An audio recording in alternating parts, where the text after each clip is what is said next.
श्रीमद्भागवत चतुर्थस्कन्ध नवमोऽध्याय। सुत उवाच गुरुवने रात्रकाले जन्ति मुनिजने अन्तरिक्षवाणी ताकु शुभिला गगने मधुबने कालिन्दी दक्षिण तटे रही निश्चल आसने तपसाध्य कर तुहि अंतरिक्ष वचन शुणिला जाहु चित्ते तक्षणे न मिला से मुनिଙ୍କ पाद गते कृतकृत्य होई जे बालक रक्षित से बनु चलिला दृढ़ चित्ते दूर पथ मन संग मेळे जे जमुना तटे जाई अंतरिक्ष वाणी चिंते गगन को चाही मधु नामे दैत्य अधिष्ठित पूर्वे थिला से कारण मधुवन नाम से पाइला विष्णु सम धाम से पाइला जुगे जुगे तार पुत्र लवण जे थिला वन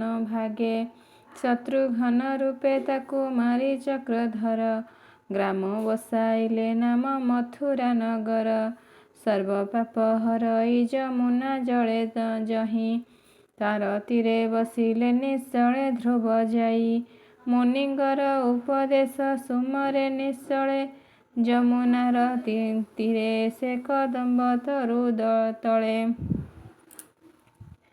ଯମୁନାର ତୀରେ ସେ କଦମ୍ବ ତରୁ ତଳେ ନିଶ୍ଚଳ ଆସନେ ବସି ପ୍ରତ୍ୟାହାର କଲା ହରି ଅନୁଗ୍ରହେ ମନ ନିଶ୍ଚଳେ ରହିଲା ଅଶେଷ ଦେବ ଈଶ୍ୱର ବିଷ୍ଣୁ ତା ହୃଦୟେ ପ୍ରକାଶ ହୋଇଲେ ପୂର୍ବ ଭାଗ୍ୟର ଉଦୟେ ସର୍ବଭୂତ ଦେହେ ବସେ ଆକାଶର କାଏ ସର୍ବଗତେ ସର୍ବଭାବେ ସର୍ବଜୀବମୟେ ଦ୍ୱାଦଶ ଅକ୍ଷର ମନ୍ତ୍ର ହୃଦୟରେ ସୁମରି ବିଷ୍ଣୁର ଚରଣ ଚିତ୍ତେ ଅତି ଦୃଢ଼େ ଧରି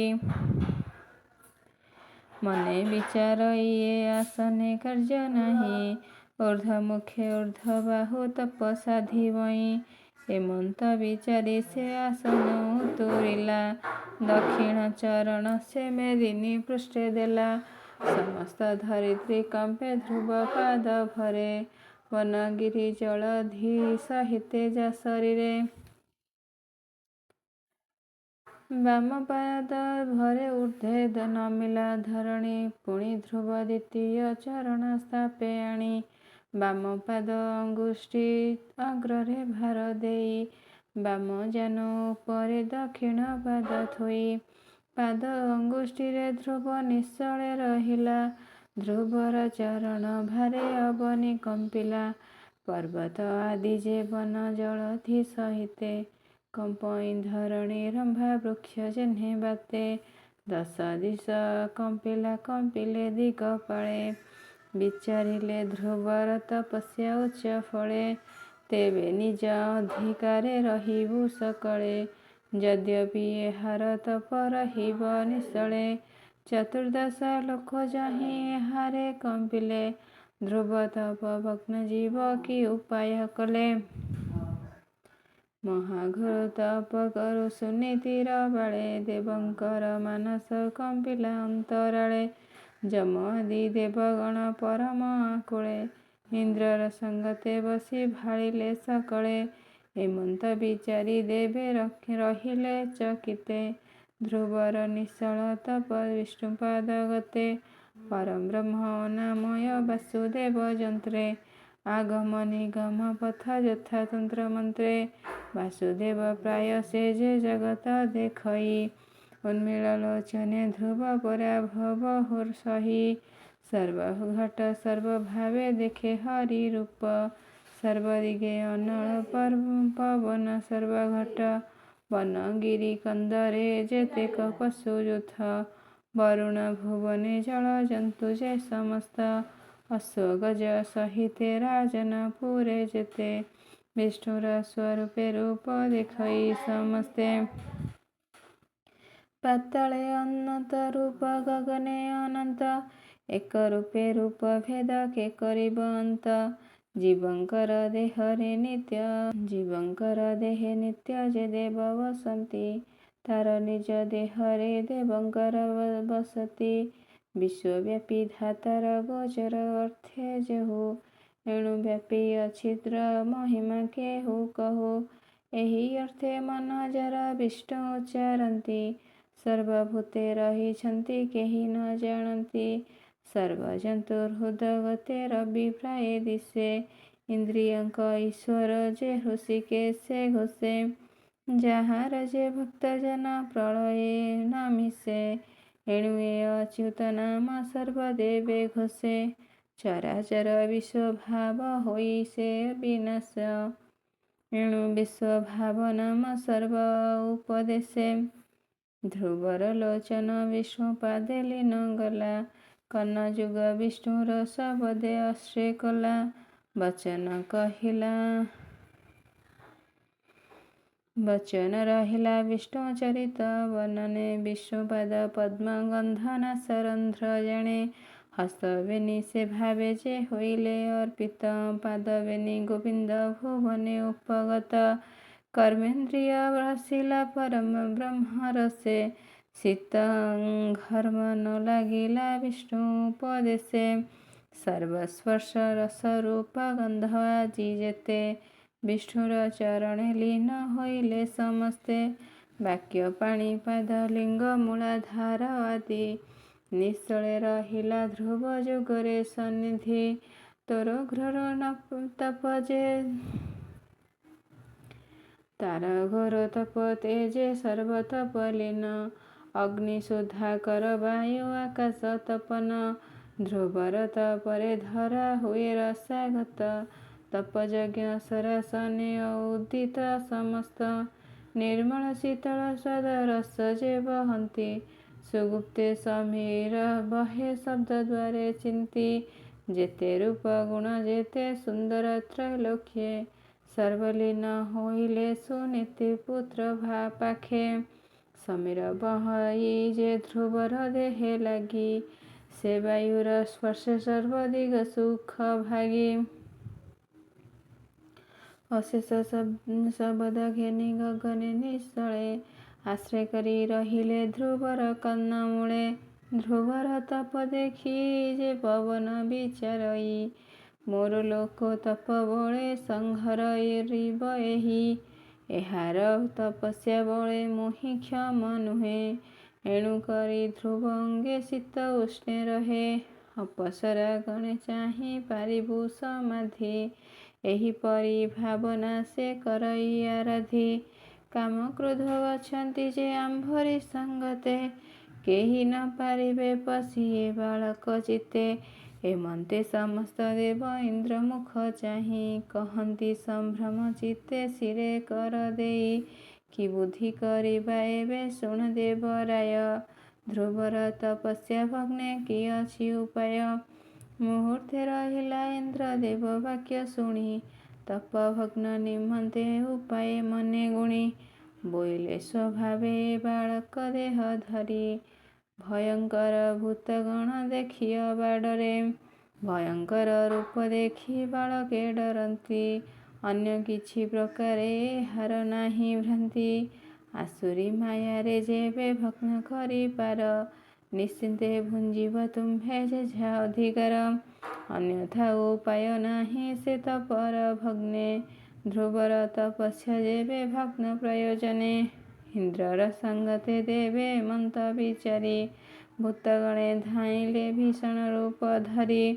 ଉଲୁକ ଆକାର ଉଷ୍ଟ୍ର ଖର ରୂପ ଧରି।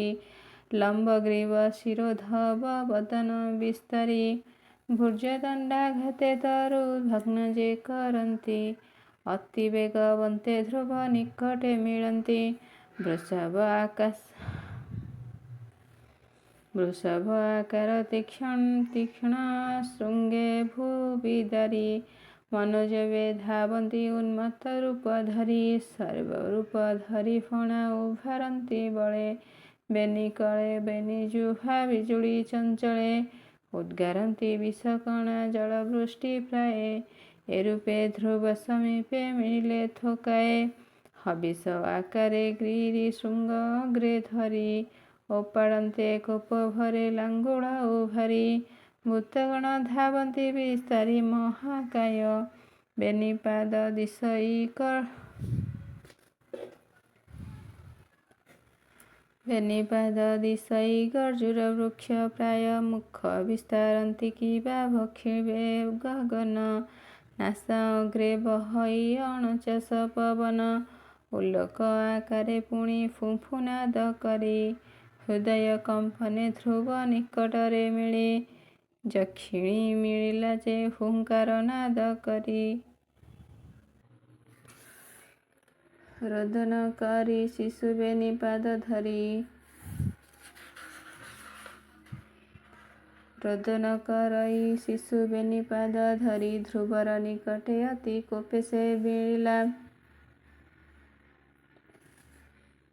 ମୃଣାଳ ପ୍ରାୟିକ ଶିଶୁ ମୁଣ୍ଡ ଚୋବାଇଲା ଅଧର ବିସ୍ତରି ସେ ରୁଧିର ପାନ କରି ଧ୍ରୁବର ବଦନ ଚାହିଁ ବୋଲେ ମାୟା ଧରି ସୁଲଳିତ ପ୍ରାଣ ତୋର ଶୁଣରେ କୁମାର ସନ୍ତୋଷେ ରୁଧିର ପାନ କରିବି ତୋହର ମୃଣାଳ ପ୍ରାୟକ ହସ୍ତି କରିବି ଯାହାର ଦଣ୍ଡେ ଯେବେ ରହିପାରୁ ମୋହର ଆଗରେ ଏମନ୍ତ କେମନ୍ତେ ପୁଣି ଗୃହ୍ୟକ ମିଳିଲେ ଧ୍ରୁବ ଚାରି ପାଖେ ଶୁଷ୍କ କାଷ୍ଠ ରୁଣ୍ଡ କଲେ ଦାବାଗ୍ନି ସେ ଲଗାଇ ବିଞ୍ଚନ୍ତେ କରପତ୍ର ଦୃଷ୍ଟି ପ୍ରାୟ ଅଗ୍ନିକଣା ପଡ଼େ ଧ୍ରୁବ ଗାତ୍ର ମଣ୍ଡପ ପୂର୍ଣ୍ଣକାର ବୃକ୍ଷ ଉପାଡ଼ନ୍ତି ଧ୍ରୁବର ସମୀପେ ରହି ଶବଦେ ଗର୍ଜନ୍ତି ଗଗନେ କ୍ଷେପନ୍ତି ତରୁଲତା କୋଟି କୋଟି ଅନ୍ୟାନ୍ୟ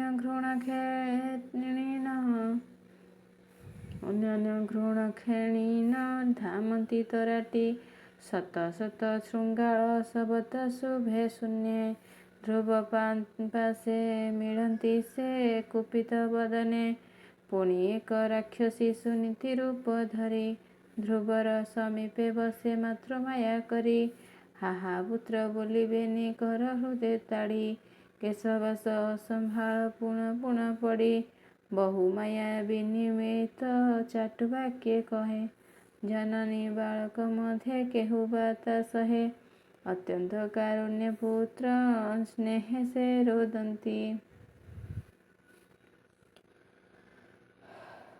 ଅତ୍ୟନ୍ତ କାରୁଣ୍ୟ ପୁତ୍ର ସ୍ନେହେ ସେ ରୋଦନ ପୁଣି ସ୍ଥିର କରି ଚାହେଁ ଧ୍ରୁବର ବଦନ ତୁହି ଏକ ପୁତ୍ର ମୋର ସଙ୍ଗେ କେହି ନାହିଁ କେବଳ ତୋହର ଧ୍ୟାନେ ପ୍ରାଣ ମୁଁ ରଖଇ ତୁହି ମୋ ରକ୍ଷକ ତୋର ତହୁଁ ଆନ ନାହିଁ ତୋର ବନ ଗଗନେ ଅଜ୍ଞାନ ମୋର ଦେହି ତୁ ବିନୁ ମରଣ ନିକଟେ ମୋର ମିଳେ କାଳସର୍ପ ପ୍ରାୟ ମୋତେ ନିତ୍ୟ ନିତ୍ୟ ଜାଳେ ତୋହର ଉଦ୍ଦେଶ୍ୟ ମୁଁ ଅନେକ ଗ୍ରାମ ପୁରେ ଖୋଜି ନ ପାଇଲି ଭୋଳା ଅନେକ ପ୍ରକାରେ ବନଗିରି ପାଟଣା ଅନେକ ପୁରେ ଖୋଜି ପ୍ରାଣ ରକ୍ଷା କରଇ ଉଦକ ପୁତ୍ର ଭୁଞ୍ଜି ଯେଉଁଦିନ ମୋର ପୁରୁ ହୋଇଲୁ ବାହାର ନିତ୍ୟ ଶବଦ ଓ ଚୂଳେ କଣ୍ଠେ ହାହାକାର ଯେତେ ଦିନ ତୋହର ବିହୁନେ ଥିଲି ମୁହିଁ ସପତ୍ନୀର ବାଣୀ ମୁହିଁ ସହି ନ ପାରଇ ଦାବାଗ୍ନି ବନକୁ ଯେହ୍ନେ ଦହେ ଗ୍ରୀଷ୍ମ କାଳେ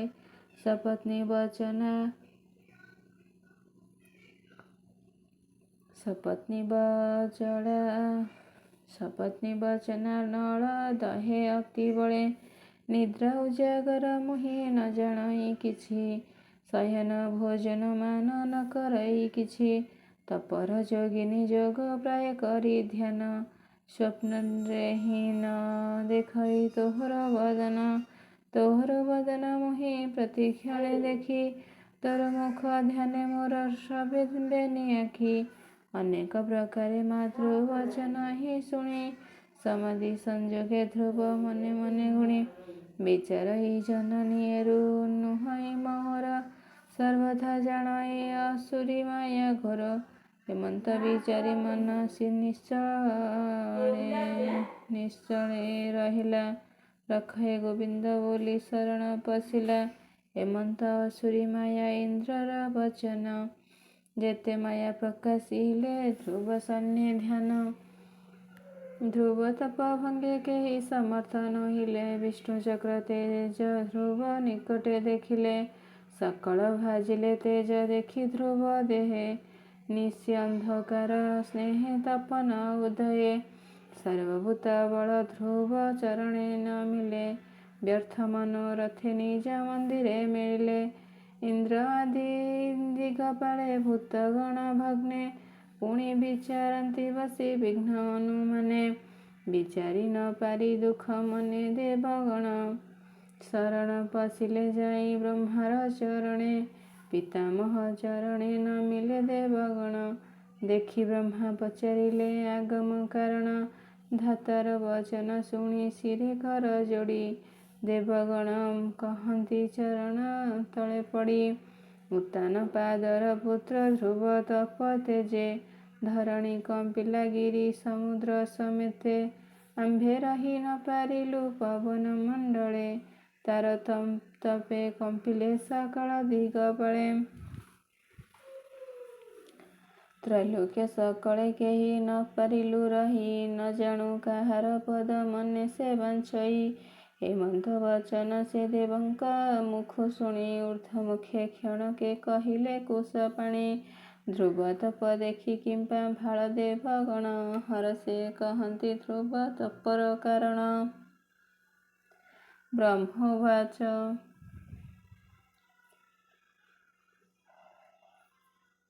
कहती चतुरानन शुण देवगणे। जे निमंते ध्रुव तप करे घोर बने। घोर तप बळे ताकु विष्णु वर देवे। त्रैलोक्य उपरे ध्रुव पुरे बसाइबे। तुम्भ अधिकार प्रयोजन नाही तार। निश्चिते गमन कर देवे निज पुरा। विष्णु भक्त प्राणी विष्णु प्राय देखे सर्व। केबे हे तपर बळे न करे से गर्व। केबे हे पर को पीड़ा न करई चित्ते। निरंतरे रहे सर्व जनकर हिते। विष्णुर आदेशे ध्रुव आदेश आसने बसिब। तुम्भ दिगपाल पद निश्चले स्थापिब। एमंते ब्रह्मार वाक्य शुणी सावधाने। निजपुरे देवताए गले तोष मने। शुक कहे शुण परीक्षित नृपमणि। ध्रुव तपे तारे दया कले चक्रपाणि। गरुड़ आसने बसी चतुर्भुज रूपे। कालिंदी तटे मिलिले ध्रुवर समीपे। अमृत बरसे किबा मधुवन बने। ध्रुवକୁ ଅନାଇ हरि प्रसन्न बदने। तप तेजे शांति कर अमृत वचने। तप शांति कला ध्रुव विष्णु दर्शने। श्री भगवान उवाच वर माग प्रसन्न होइली मुहि तते। तपिगणे श्रेष्ठ तु होइलु सर्वमने। तपिगणे श्रेष्ठ तु होइलु सर्वमते। बालक बयस तोर अति सुकुमार। काहीं घोर तपवने साधन कठोर। एमंत वचन विष्णु तहु शुणी ध्रुव। कठोर समाधि छाड़ी बहे मृदु भाव। अमृत समाने विष्णु वचन शुणिला। उन्मील लोचने ऊर्ध्वमुखे अनाइला। इंद्र नील मणि प्राय गगने प्रकाशे। नीलोत्पल समूह कि गगन रे दिशे। गगन मंडले सरोवर प्राय होई। लक्ष्मी देवी कटाक्षे कि जगत मोहई। पुत्र दुख देखि जेह्ने पिता दया करे। ध्रुवକୁ धइले कोळे तोଳିबेनि करे। धूलिरे धूसर तनु झाड़ी स्नेह भरे। बाम भुजे आलिंगन पुलक शरीरे। कृष्णकर लागी ध्रुव तप दुख कला। कोटिए ब्रह्मार बुद्धि हृदय प्रकाशिला। से हरिचरण जुग हृदय करी ध्यान। विप्र जगन्नाथ कहे शुण हे सुजन। इति श्रीमद्भागवते महापुराणे पारमहंस्यां संहितायां 82 चतुर्थ स्कन्धे ध्रुव विष्णु प्रसन्ने नाम नवमो अध्यायः।